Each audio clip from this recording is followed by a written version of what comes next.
I'm going to be showing you how to use Meta AI to write letters in English. So it's really quite easy, so let's get right into it. The first step is to open an app where it uses Meta AI like Facebook, Instagram, or WhatsApp. It's completely up to you.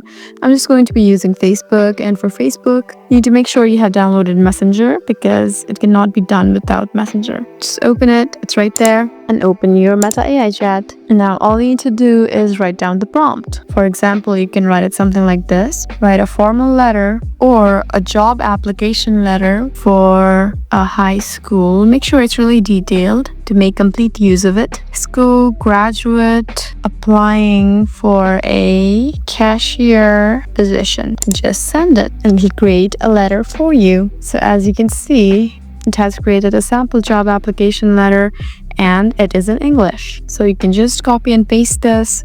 If you want, then you can also give your name, address, and all the other details to the AI itself so that it can improvise it. If you don't want that, then just copy and paste this and just change your names. So there you go. That's how you do it. That's how you use Meta AI to write letters in English. I hope this video was helpful for you. Please leave us a like and drop us a comment down below, and we'll see you again in our next video.